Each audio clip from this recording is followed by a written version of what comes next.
Spring into baking with these gorgeous, dainty little cupcakes. Now what you're going to need is a muffin tin, and I've just popped some baking cases in there, and preheat your oven to 170 degrees centigrade.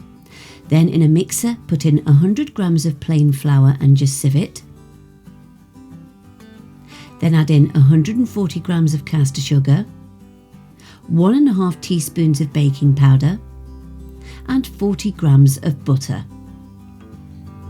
Give that a mix round for a few moments until it ends up, well, almost like a breadcrumb sort of gritty mixture.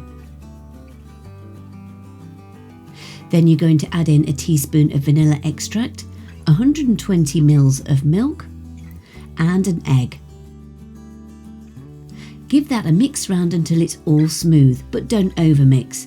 Now you'll see here I'm using my batter dispenser. It really helps to pop this mixture in without making a mess of all your cupcake cases. I will put a link in the bio to it for you. You want to half fill them all the way up and then pop them in the oven for around about 20 minutes. Then after 20 minutes, just pop them on a wire rack to cool down, and we'll get on with the icing. So there's 125 grams of icing sugar there, and I'm adding 15 ml of water to start and a little bit of vanilla extract. You could use lemon or anything else. Just stir that in, and then you're going to gradually add more water. So I'm adding around another 15 ml here, and you'll see it's almost like at a dropping consistency. I'm using different colours today, so I'm going to split the mixture into a couple of different bowls, and then I'm going to add in my food colouring.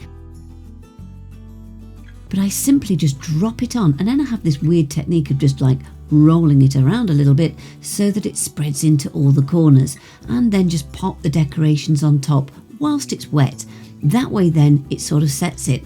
If your cupcake bases are a little risen and you need them to smooth off, don't be afraid to get a little serrated knife and just cut those tops off to make it level. At around about 150 calories per cupcake, these aren't too bad, so go give them a whirl. Don't forget to subscribe to my channel, and if you want the full written recipe, go to my website, cookingwithemily.co.uk.